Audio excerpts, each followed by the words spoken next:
And you could catch him next month on WWE. He will be showing up to WWE. Oh, really? That's great. So it's official. Bonjour, ladies and gentlemen. Hanging out with DJ Delz. My name is Karrion Kross. We are in North Carolina at WrestleCade. And you are wherever the hell you are watching this video. So sit back, relax, and enjoy. We're going to get real silly, but honest. Because no matter where the time is told, in the end, everybody pays the toll. DJ Delz, you know I love you. What's good? It's your boy DJ Delz. We got the one and only Karrion Kross, your friendly neighborhood serial killer. So Karrion Kross. I don't like talking about wrestling with wrestlers. I feel like you talk about it a lot. People come up to you, they just want to know who's your favorite wrestler. Yeah. Who's this? Who's that? You know, it's like you are a human being. So let's talk things that human beings love, like music. I know you love music. So I also know you're a big fan of thrash metal, if I'm not mistaken. Yep. Big four, top to bottom, what are you listing it? Okay. Arguably, people are going to get so mad from the thrash community, but I'm going to say Metallica, Kill 'Em All. Okay? I agree. I mean, how can you hate that album? If you like thrash metal, I mean, whatever. Metallica is however people perceive Metallica is today. I like all their stuff. I was never a music snob when it came to that. Kill 'Em All is my number one thrash album, 100%. It's a classic, beginning to end. Even the instrumental with Cliff Burton, Anesthesia, where he goes crazy, and then Lars comes in with the drums at the end. Yep. Fire. Testament, any album, you can put any Testament album on, no problem. This has been up for debate for an extended period of time as to what sort of category Motorhead falls under. But Motorhead plays a little bit of thrash. I know Lemmy necessarily didn't always consider himself to be metal, but I think like you put on any Motorhead album, I'm good with that. And that's really the only three I kind of mess with. So you don't mess with Anthrax? Well, I don't dislike Anthrax, but it's not in the playlist. Never owned an album of Anthrax. Oh, wow. I don't mean that disparagingly. No, we're just talking what we had. I never had a lot of access to Anthrax. I only ever heard Anthrax on like movie soundtracks. Really? Yes. When I was growing up, Metallica, Motorhead, and Testament took over the radio. Testament was fire. I think they were so underrated and overlooked. It's disrespectful. Absolutely. Practice What You Preach. Yeah. Classic. Dog-Faced Gods. Oh, God. What about Megadeth? Yeah, that's another one that people have a hard time placing it, categorizing it. Dave Mustaine, I mean, how could you not love Dave Mustaine and say that you love metal at the same time? It's synonymous. Yeah, he's amazing. And he's amazing on the guitar. Yep. I would love to see a Metallica album with Dave Mustaine on the guitar. That would be cool. You know? Be nostalgic, I guess. Well, you love Kill 'Em All, so think about it. He wrote majority of Kill 'Em All. Yes, he did. So it would be fucking badass. But would the Eagles work? Would they? They're older now. I don't know how that works. Yeah. Maybe now they just dial it in for the paycheck and just be cool about it. Yeah, definitely. You're also a big fan of Pantera, from my understanding. Yes. So, what's your favorite three albums from them? I'm going to say Vulgar Display of Power. I agree. That's your number one? Yeah. Same with me. Cowboys from Hell. Okay.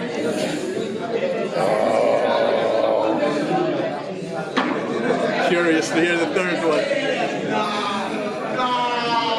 I fall off from the third, dude. I fall off from the third. Well, I'm going to tell you mine. Maybe you'll agree. I go with Verbal, then I'm going to go with Beyond, and then I will go with Cowboys from Hell. That's a fair lineup. Yeah, that's fair. Because, a lot of people liked Phil when he was doing the high-pitched noises, but I wasn't into that when he was singing high-pitched like that. He went through different phases.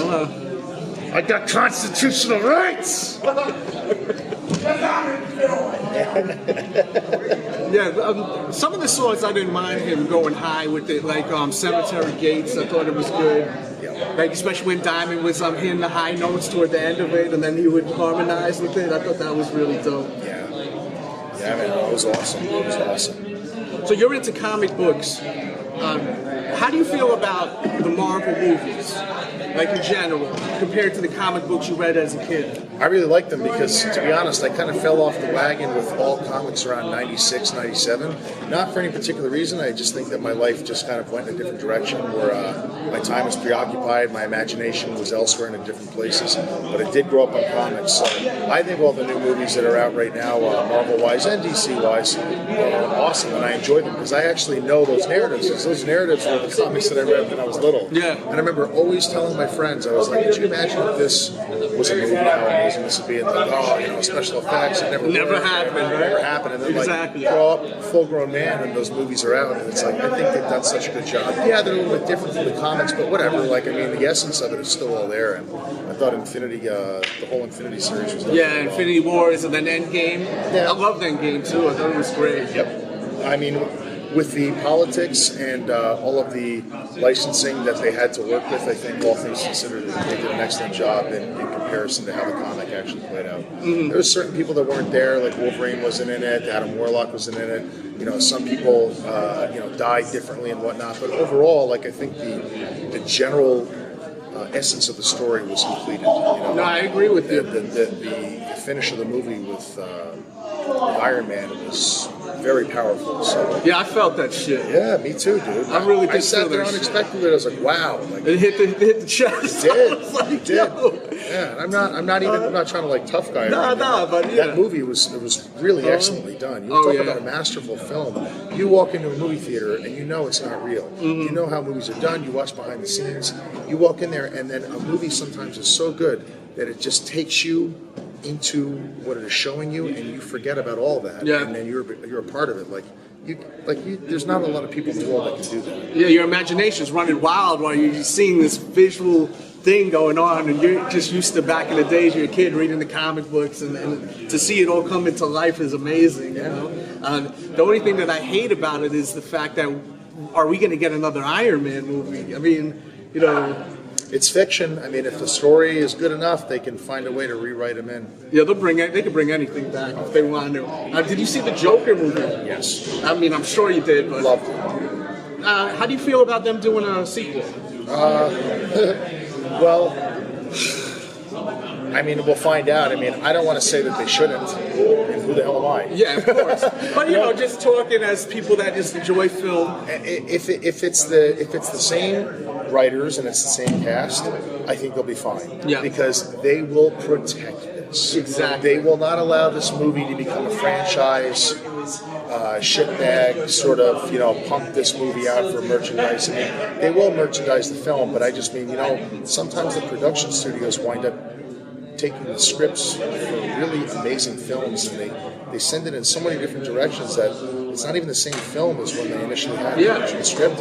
It's watered down, and it's they commercialize it. Yeah. But from my understanding, they are going to be putting out a new movie with the same team, the exact same team. Because I think that's the only way it's going to work. I think that film will be protected if it becomes a franchise. That movie was badass. It was amazing. That scene with De Niro. You get what you get.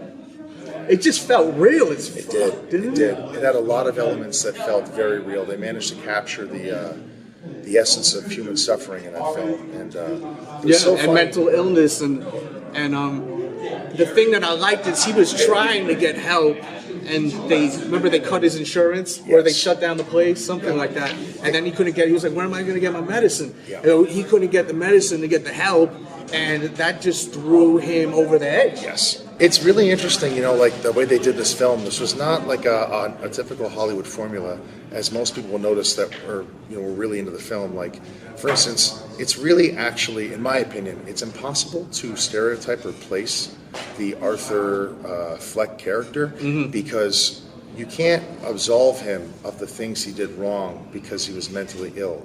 He knew the difference between right and wrong, and he justified it. And so when you talk to people, some people were rooting for him, and then some people watched it as subjectively, to just say like the film was powerful and it was cool and it was interesting, and they didn't necessarily take sides. And then some people took sides of the victims. Like, it created this debate, and in my opinion, a very interesting conversation piece for people to have with one another if they can remain civil. Some people are like, that's this. generation with some of these people. People can't just accept having different opinions, and that's it. Now everyone wants to think the same. Exactly, but the film was meant to do that. If you're really paying attention, the film was meant to make you observe something and question it, and it's provoking you to independently think about what you were watching, not necessarily just put a sticker on it and go, he's a good guy, or he's a bad guy, or he's a monster of unfortunate circumstances, or he was a monster taking advantage of circumstances. You can't label it like that. This, and that's why I think it felt so real. Like, how many, as a grown man, I've known a lot of people in my life who are good people that have done some really horrendously bad things. Yeah, circumstantial. Yeah, all of us do. Of course. You get to a certain age where you get some living in, and and then you've met some really bad people that have potential to do some very wonderful things too. And in movies, typically things are very black and white, or they're just washed out in too much of sort of a shade of gray. Yeah. Like, for instance, and I love the character, but Magneto.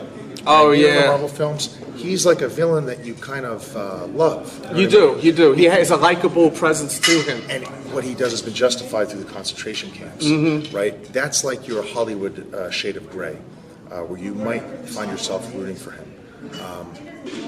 With the Joker, if you observe the film honestly, I don't think you can really, truly, if you observe it honestly, you can't really root for him or against him. You're more or less watching this guy's life spiral out of control. Just go down the fucking toilet. Right. That's really what it is. And you almost just feel like, okay, well, this guy has got such issues, and it was only a matter of time before shit hit the fan. He had the medicine that was kind of, putting everything where he was leveling out, maybe able to control his anger.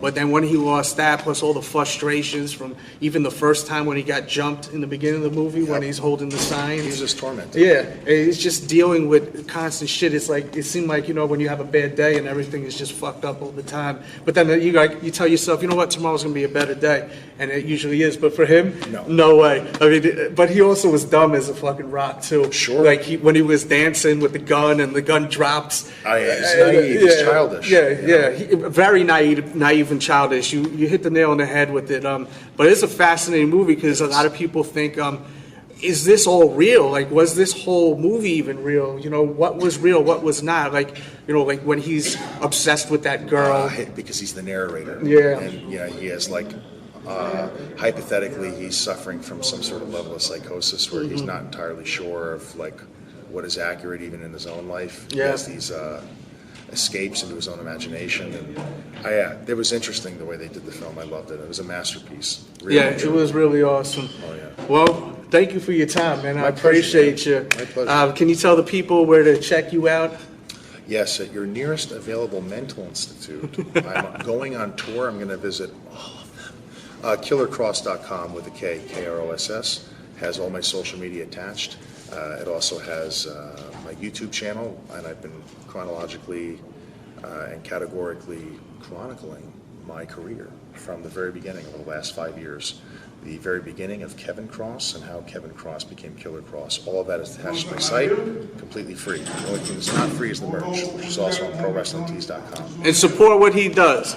Yes. Pick up a t-shirt today and hit the thumbs up button if you enjoyed this video. If you didn't enjoy this video, there's got to be something wrong with you, or you're just on the wrong channel. It's okay if you didn't enjoy this video. Yeah, you didn't enjoy this video, you're in a bad mood. It's not us. We were entertaining. You know what? Hit the thumbs down button right now.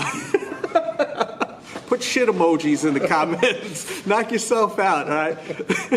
Everyone have a great day. Much love, and we out.